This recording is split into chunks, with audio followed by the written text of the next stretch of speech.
Y bueno, y hablando de 2 de abril, de Fuerzas Armadas, de Ejército, de defensa, ¿por qué no?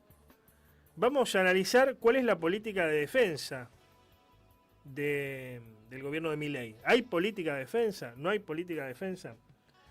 Sí hay una reivindicación del uniforme, si uno quiere. Milei en el acto por el 2 de abril habló directamente de que las fuerzas de seguridad han sido humilladas. O sea, el uniforme ha sido humillado en los últimos años.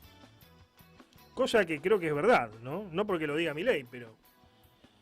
En realidad, el uniforme siempre ha sido humillado desde que tengo uso de razón. Yo nací en 1984 y tanto Alfonsín, Menem por ahí no tanto, pero bueno, él tenía su pasado montonero también. Ni que hablar del kirchnerismo. Y más que no quiso meterse tanto con ese tema.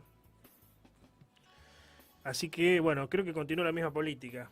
Pero creo que una de las bases de esta democracia que tenemos, o partidocracia demoliberal, para ser más precisos, porque quizá por ahí democracia es otra cosa, se basa en esto. Se basa en esto, ¿no? En el odio a las Fuerzas Armadas. ¿Está cambiando esa situación? ¿No está cambiando? Bueno, vamos a hablar de estos temas con Carlos Pisolito, coronel retirado del ejército y también experto en defensa y en seguridad, a quien hemos ya entrevistado en otras oportunidades para diversos temas. ¿Cómo estás, Carlos? Buenas tardes. ¿Qué tal? Buenas tardes, Antonio. Un saludo a vos, a tu audiencia de FM Horizonte y comparto plenamente tu introducción. ¿Cómo está el clima en Mendoza por estas Mirá, horas? Mendoza se caracteriza, ya estamos en el otoño como el resto del hemisferio sur, por tener unas mañanas muy frías, pero unas tardes bastante agradables. Es más o menos lo normal para esta época. Ah, bien. Normal, ¿qué temperatura sería, por ejemplo? Y mirá, a la mañana vas a tener una temperatura baja, 10, 12, 13 grados, y ahora, por ejemplo, debe estar haciendo 20, 22, 25 grados. Pero sin humedad, o con muy poca humedad, digamos. Muy poca, sí, es un clima semidesértico con una humedad normalmente debajo del 30%. Me tengo que ir a vivir allá, chela. Sí, dicen que es bueno para los asmáticos. Sí, sí, yo no sé si soy asmático, pero alérgico seguramente, ¿no? Bueno, decías que coincidías con este análisis, coincidís con Milei, entonces al menos en esta idea de que las Fuerzas Armadas han sido humilladas en el último tiempo, al menos de la democracia, de la vuelta a democracia para acá. Mira, no, yo coincido muy pocas cosas con el presidente Milei. A ver, como un reloj que está roto 2 veces al día da la hora exacta. Yo creo que ese es el caso. Lo veo como una sobada, como una lisonja interesada. Ujú. Porque si yo digo que amo a mi hijo, y si está enfermo no lo llevo al médico, necesita comprarse un libro para ir a la escuela, no se lo compro, el mío es un amor declamativo. El amor verdadero se tiene que traducir en actos, y yo lo que vengo viendo, tal vez desde un punto de vista egoísta me podrán criticar, con el gobierno anterior, que tampoco compartía muchas cosas, había una recomposición salarial que este gobierno la ha suspendido, lo cual me parece negativo. Por otro lado, había un fondo pequeño, reducido, miserable, que era el FONDEF, que era un porcentaje que se destinaba a la compra de equipamiento. No era gran cosa. Bueno, este gobierno no lo ha incrementado, lo ha suprimido. Entonces, por un lado está la retórica. Es fácil hablar en una tribuna, el costo es cero. El tema es que eso se traduzca en acciones, en políticas y en estratégicas.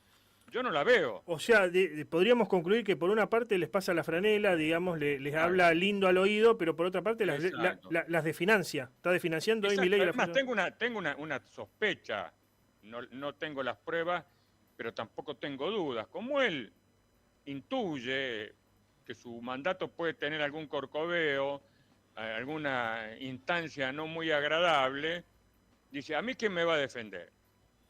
Y me van a tener que defender los militares, entonces mejor los tengo a mi lado.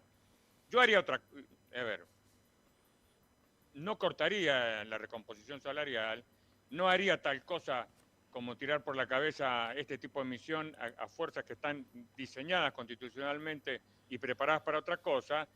Pero bueno, como él es un improvisado en tantos temas, tal vez no en la economía, pero sí en el resto de las esferas de gobierno, ¿no? no podemos conseguir un repelente hoy. No sé en Santa Fe, acá en Mendoza Sí, no hay sí, muchos sí. mosquitos, pero repelente tampoco. Estamos viendo las recetas para repelentes caseros. Estamos viendo la entrega que se está haciendo de nuestro plan nuclear, de nuestro sistema de comunicaciones. El acto tremendo, a mí me ha causado un impacto muy grande, que tuvo lugar el día de ayer con esa sumisión, esa subordinación a una comandante militar, ni siquiera era un presidente, es decir, una con él y el ministro vestido en forma estrafalaria, disfrazado de militares. A ver, a mí con eso, Antonio, a mí no me convencen. Vuelvo al ejemplo, si yo amo a mi hijo y mi hijo está enfermo, lo llevo al médico. Si tiene que estudiar, le compro los libros. No, Ujú. no. Sí, te referís a Laura Richardson, Exacto, la general Laura exactamente. A la Richardson, comandante del Comando Sur, sí. que estuvo en Ushuaia con Milei, que a decir verdad también se había reunido con Cristina en su momento, ¿no? Por eso, no, acá no hay inocentes. A ver, Claro. Ujú. lo que, a ver, vamos a criticar, porque después nos van a acusar o me van a acusar que yo soy kirchnerista. Yo no soy kirchnerista. A mí me sancionó siempre toda mi vida militar el kirchnerismo, pero yo creo que Cristina lo hizo en un acto de cholulismo. Creyó ver en ella, en esa mujer, una mujer que se superó a sí misma, la igualdad de género y todas esas tonterías que yo no comparto, Ujú. pero no tuvo ninguna consecuencia grave para la estructura del país. Lo de ayer es muy grave porque, para ponerlo en términos geopolíticos, que es la ciencia que yo trato de manejar, vos en este momento tenés una falsa, porque no es una base militar, pero una supuesta base militar china en la bajada del Agrio, Neuquén. Y como para compensar, lo lógico hubiera sido, bueno, señor chino, si yo creo que usted tiene una base militar, retírese. No, hacemos la peor de las opciones. Para compensar le vamos a dar una base a los norteamericanos. Es decir, nos estamos comprando un conflicto que no nos pertenece, que es la famosa Guerra Fría 2 Ujú. o Guerra Fría Plus, cuando la Argentina, toda su historia, y cuando le ha ido bien, ha sido precisamente porque ha sido un país neutral. Fue neutral en la Primera Guerra Mundial, fue neutral en la Segunda Guerra Mundial, y ahora estamos tomando decididamente un bando, lo cual nos va a traer un montón de inconvenientes. Ya lo vivimos en la época de Carlos Menem. Sí, sí. Tuvimos 2 atentados, Mm. se vendieron y malvendieron nuestras empresas. Es decir, esto es aún peor porque Bueno, inclusive una cosa es... la cercanía con Israel, y esto no es Sí, ser antijudío ni mucho menos, pero no, no, hoy a Israel lo gobierna el sionismo, y la cercanía tan profunda con el sionismo puede meternos en la guerra con Palestina, digamos, ¿no? pero Antonio, vamos a una cosa que la va a entender doña Rosa, la va a entender don Pepe. En los 90, no sé si todos se acordarán, tal luego era muy chico, pero yo le recuerdo a la audiencia, Estados Unidos era el malo de la cuadra y le pegaba a todos, y así fue por muchos años. Ujú. Estaba el George Bush padre, del cual Carlos Menem se hizo amigo. Era una indignidad, era una bajeza, pero por lo menos estaba unida a un provecho, estaba unida a una utilidad. Hoy, el 2024, los Estados Unidos es una potencia en decadencia. Es una potencia que tiene serios problemas para gestionar cómo se van de Ucrania, porque se tienen que ir, porque Rusia ha ganado el conflicto, no tienen los ucranianos ni munición, están analizando cómo los abandonan. Por otro lado, su primo directo, su aliado, vos lo acabas de mencionar, Israel. Benjamín Netanyahu, Mm. no deja macana por hacer, mata civiles, organizaciones humanitarias. Es más, Joe Biden se ha visto en la obligación de decirle, mira Carlitos, si vos seguís por esta senda, yo no te acompaño más. Es decir, nosotros estamos yendo más enfervorizados y más fanatizados que los propios Estados Unidos respecto del Estado de Israel, que te voy a repetir, no es de ser antijudío, pero como vos bien lo decís, el actual primer ministro Ujú. ha logrado ha logrado unir a los árabes, una cosa casi imposible. Vos que conocés, ahí estoy viendo la foto y me llamó la atención, no solamente a mí, que Milei haya aparecido con un traje de fajina. Ese es un traje de fajina, ¿no? Mira, ¿Qué yo no lo significa? conozco, de ¿Qué ver. significa eso? Creo, ¿Qué a ver, significado tiene? Es- mira, es una vieja historia. Hasta los emperadores romanos, como Marco Aurelio, que era un filósofo, cuando se revestían para hablar en público, se disfrazaban o se vestían con atuendos militares, porque eso le da un prestigio. Lo hemos visto con el propio Fidel Castro, con Yasser Arafat, Adolf Hitler, el propio George Bush hijo, cuando su famoso discurso de misión terminada. Es decir, hay un prestigio en el uso del uniforme. Lo que pasa, a ver, yo que soy militar y he vestido un uniforme por 40 años, si me invitan a una ceremonia militar, no me pongo el uniforme militar porque considero que no me corresponde. Claro. Me podré poner una boina, un pañuelo, un detalle. Ahora, siendo presidente, que como yo lo digo con sorna, no ha rendido ni una condición de tiro, no ha hecho su vida cuerpo a tierra, se viste al lado de una general de 4 estrellas que ha hecho toda una carrera para llegar ahí, a mí me parece que es, no claro, sé, yo lo veo ridículo. Claro, tal vez. Iba a decir eso, queda hasta ridículo. Es más un acting, ¿no? Daba la impresión que era más un acting. Es totalmente un acting. A mí me han criticado, yo puse hoy en mi red, de lo sublime a lo ridículo, hay solo un paso, y puse las fotos de él con el ministro de Defensa. Mucha gente estuvo de acuerdo, otra no, pero es como yo puse después y la gente entendió. Es como si a mí me designan ministro de Salud. Bueno, yo va a ser ministro de Salud, yo no soy médico. No se me ocurriría ir a visitar un hospital vestido de médico. Por respeto a mí mismo y por respeto a los médicos. Y algún médico va a decir, señor, sáquese ese ambo, sáquese el estetoscopio, porque usted no es médico. Y tendría todo, es decir, me moriría de vergüenza.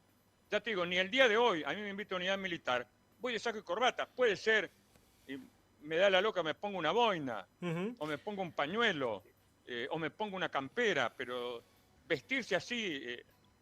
No tienes, a mi criterio es ridículo. ¿Cuál es la política de Milei en cuanto a la defensa? O sea, hasta ahora, según la legislación vigente, Argentina solamente puede tener, que creo que tampoco tenemos, ¿no? Pero bueno, en el caso, llegado el caso, solamente puede tener hipótesis de conflicto externo, ¿no? Entre una agresión extranjera. Correcto, sí. Pero no intervenir en conflicto interno. Es correcto, sí. Bueno, vos en una entrevista días pasados explicaste esto a colación de lo que sucede en Rosario, y bueno, y te agradezco la cita que también me nombraste. Sí. No, bueno, me ayudaste mucho con tu conocimiento. ¿Se puede hablar de conflicto interno acá en Rosario? Y en ese sentido, si debería cambiar la hipótesis de las Fuerzas Armadas y pensar un conflicto interno, quizás o no, como la de los años 70 y la de las escuelas de las Américas, digamos, pensar en un enemigo interno, y en ese sentido, pegado al otro, ¿se puede hablar de narcoterrorismo frente a lo que pasa en Rosario? No, son abusos conceptuales. Yo te voy a explicar, durante muchos años, las famosas convenciones de la guerra, la Haya y Ginebra, no mencionaban los conflictos internos, recién los comenzaron a mencionar a partir de la década del 70. Obviamente que hay países con conflicto interno, por ejemplo Colombia, por ejemplo Siria, por ejemplo Irak, pero tiene que tener 3 condiciones para que se hable de un conflicto interno. Tal vez no las recuerdo exactamente, pero son las siguientes. Ese personal tiene que controlar una zona territorial, como pasó inicialmente con la guerrilla en Tucumán. ¿Vos te acordarás? Con el ERP, sí, zona, bueno. Exacto. Sí. Segundo, ese personal tiene que llevar ostensiblemente sus armas y tiene que tener un distintivo, pues puede ser que no tengan un uniforme militar como tuve en Milei o Luis Petri, pero tiene que tener un distintivo, puede ser una bandana, una vincha. Y tercero, lo más importante, tiene que tener un comandante que se haga responsable de sus actos. Ninguna de esas 3 cosas se cumplen en Rosario. Se cumplieron brevemente en Tucumán, donde había una zona, que era la zona de Famaillá, que estaba ocupada por la compañía de monte Rosa Jiménez. Los guerrilleros llevaban sus armas en forma ostensible y usaban una suerte de uniforme militar con una estrella roja en su casquete. Y tenían a Roberto Santucho como su comandante. Es decir, había un conflicto armado interno según la Convención de Ginebra. Lo que tiene, tampoco se puede hablar de narcoterrorismo, es decir, lo que tiene Rosario, como tiene muchas ciudades, no se salva Mendoza, por ejemplo, mi ciudad, es un delito en vías de organización. Un delito que no tiene carteles todavía, que hay un sicariato incipiente, lo cual no significa que esto sea bueno, pero nosotros no somos México, nosotros no somos Colombia, ni siquiera somos Brasil. ¿Qué te quiero decir con esto? Que con una buena cantidad de medidas legales, básicamente, judiciales, de secreto bancario, de saber dónde va la plata, lo comentábamos la otra vez, se acaba el narcotráfico en Rosario. Es decir, Rosario no tiene un problema militar, no sé si tiene un problema policial. Es decir, esto no se va a solucionar poniendo policías en las esquinas. Claro.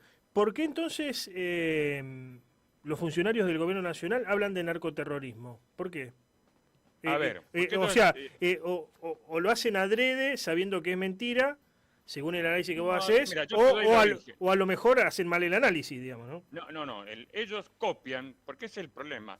Cuando vos no pensás, cuando vos sos un estratega, lo primero que tenés que hacer es diseñar tu estrategia. Entonces vos analizás la situación y llegás a conclusiones que son propias. Podés leer algún libro extranjero como para condimentar, como para tomar ejemplo. Estos señores compran llave en mano la teoría norteamericana del descabezamiento. Es una teoría que se basa en identificar a los líderes de los menores, porque no van a los capos, van al narcomenudeo y eliminar, meterlo preso o matarlo a ese narco de bajo nivel. Con lo cual lo único que yo logro es esparcir el narcotráfico, porque las segundas, terceras líneas que están detrás de los líderes o son iguales o son peores. Entonces, lo que hago yo es esparcir el narcotráfico. Acá lo que hay que hacer, ya lo dije, es inteligencia criminal, que los fiscales investiguen, nombrar. Por ejemplo, me dicen que en la provincia de Santa Fe la mitad de los cargos de la justicia federal están vacantes. Bueno, hay que nombrar a los fiscales. La policía corrupta, ¿por qué no hay carteles? Porque, bueno, no toda, pero hay parte que es corrupta. Hay que investigar. La investigación, mira, Antonio, es muy sencilla, porque si hay algo botón en esta vida, es la plata. Si soy pobre, todo el mundo se da cuenta, no puedo comprarme una cerveza, o me mira el auto o la ropa que uso.